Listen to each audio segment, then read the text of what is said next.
Hello, boys and girls. Today we're gonna listen to a social studies lesson, lesson 2, the first inhabitants of New York City, part 1. The focus question is who lived in New York City in the 1600s before the Dutch and English arrived. So today's part 1.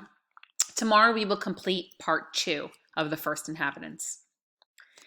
Remember, this unit focuses on how New York City has changed over time. We have looked at timelines and discussed how they helped us.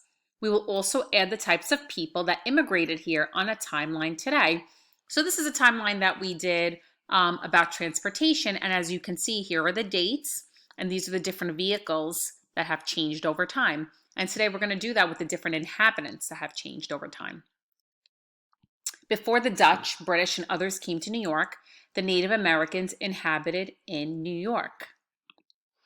So this is a timeline I created that shows you exactly the types of people that inhabited in New York over time. So before 1600, there were the Native Americans. They inhabited in New York City. Then in 1613, the Dutch settled in New York City. In 1664, the English settled in New York City. And after 1664, other Europeans settled in New York City, such as the Swedish. So let's talk about the Muncies. They were the first people who inhabited in New York long before the Dutch came. We're going to learn more about how they lived. We will also create a book about their culture. So the Muncies were Native Americans that lived here. Here's an example of how they lived. This picture here is a wigwam. So the Muncie families lived in houses that were long and rectangular or dome-shaped. So this is more of a dome-shaped, it's curved, with a round or oval floor plan. We call these wigwams. Now the houses had holes on top, and that means when they would cook, the smoke would come out over there. And that was a good idea because nowadays we would have a window, but instead they kind of created their own window out of making a hole. They put small trees and they pushed it in the ground to make house walls, so they were very creative back then. Here is a bed that they used to sleep on. It was called a platform bed. It was inside the house, and they would store things under their bed. The Muncies spent most of their time outdoors. They hunted, fished, collected firewood, made clays, and tended to their gardens. In the winter, they stayed mostly inside by the fire. They would prepare food, then they would also make clothing and tools. So today, boys and girls, we're going to make a book. So we're going to start our book today on the Muncies. So I want you to create a cover, or you can use this cover and write the Muncies by and write your name.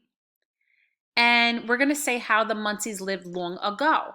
So I know that the Muncies lived in wigwams. I have my picture here. They live in wigwams. I know the Muncies hunted for food. I know they slept in this kind of a bed. This was a platform bed. You could add that too. They slept in platform beds. And you could talk about the clothes that they made. Okay, so you would write the Muncies slept. The Muncies made clothes. You could say all that. So this is just an example of what you could write. What I'm going to do, boys and girls, I am going to leave the sentence starter here, and I want you to sign off.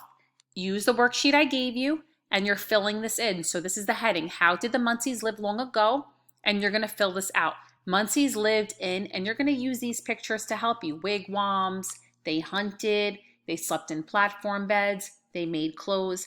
If you don't remember or you want to use something else, you can always go back in the video. Okay, good luck, boys and girls.